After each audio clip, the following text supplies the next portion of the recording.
The first tattoo that I got was super random. I hadn't planned it out, which is shooting stars that now over time look like tadpoles.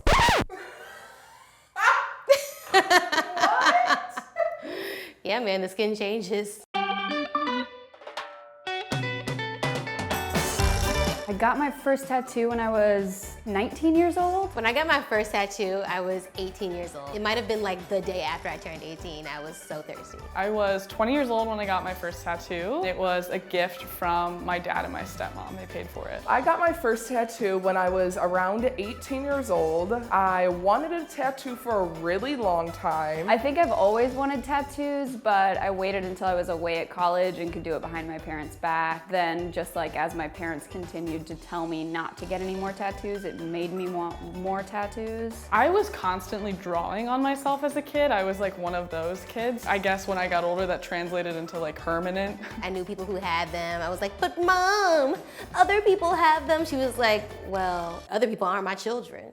This is the first tattoo I got on my arm. It's the Chicago skyline. It was drawn by one of my favorite students when I was teaching in Chicago. To have like someone that was younger who I taught be the person that drew it, to me just like felt really right. This tattoo is obviously a peace sign on my wrist. It's meant for Lady Gaga, to be honest, because she has a very small one on her wrist. I love everything she does and she stands for, and I have loved her for a very long time, so I was like, why not? I have a tattoo here. It says, I count you twice, and that's for my mom. It basically just means every night when I count my blessings, I count her twice, because she has influenced me and encouraged me so far over the moon that I could never just count her once. This summer, my twin brother passed away. And so my dad and I got these matching tattoos. It's a pepper because we both really like spicy food. My dad didn't necessarily want to get a tattoo, but he wanted to have the experience of getting a tattoo with me. This one is Warrior. It's in my friend Ryan's handwriting, who is one of my closest friends for a really long time. And I told him, like, any matching tattoo you ever want to get, I'll get with you. He was like, I'm getting the Kesha album covered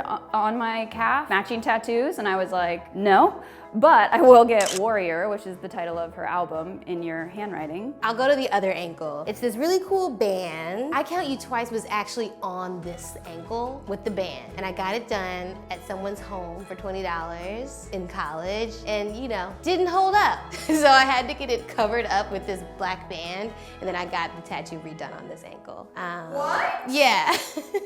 This black band is a cover-up. But honestly, the black band is one of my favorite tattoos. Also, my ex-boyfriend did both of these tattoos. He also ruined my early 20s. The one on my back I have, it says confidence is beautiful. I was like probably 18 or 19. I told the guy back at my home tattoo parlor, his name is Scott. I said, hey Scott, I just want something super clean that says in a straight line, confidence is beautiful. That's it. And so I walked into the tattoo parlor that day and I was like, this is gonna be super simple, super easy. And then he shows me what it was, and it is this huge trampy mural that says confidence is beautiful. It's not even a tramp stamp, it is a tramp mural. At that point, I was like, this guy spent so much time drawing this and making it beautiful that I have to get this tattoo now. It is beautiful as well. I really respected my tattoo artist and his art. This one I did by myself last year. I got really stoned in my apartment and wanted to give myself a tattoo, so it just says yo. I just did it with a needle. I went to Michael's and I got some like non-toxic like calligraphy ink, and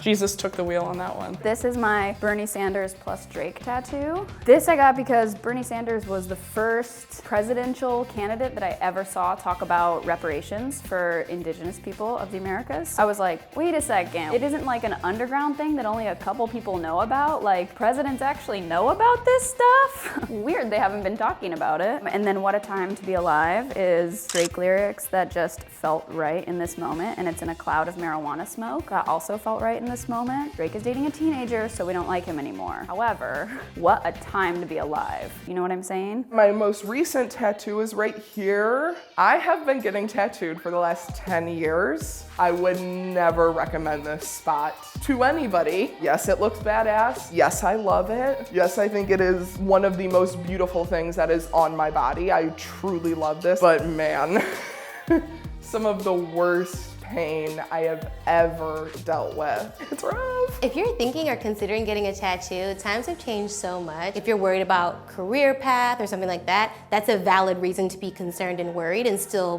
be smart about it. There are people in corporate with like finger tats and hand tattoos and stuff that I've seen. Like I've been in rooms with people who have tattoos. If you want to get something, you don't really need to justify that to anyone. It's an expression of you outwardly, just kind of like fashion or makeup or whatever else. It's just an extension of your insides on your outsides. I feel like with tattoos, sometimes we put ourselves in these boxes and they have to be a certain this or a certain that. The thing that I love about my tattoos is that they all flow with each other, but they're all different. Like, yeah, I have some like Lady Gaga and Free Yourself tattoos, but honestly, it all kind of vibes with each other. And that's cool if you want to do it like that, but if you don't, that's fine too. Tattoos to me are so meaningful of like the time in my life. So I'm not one of those people where I'm like, my advice is wait for a year and see if you still like it. Because I'm like, that's my advice for like people in relationships. Like my number one advice for everyone is ignore the haters and do what you want.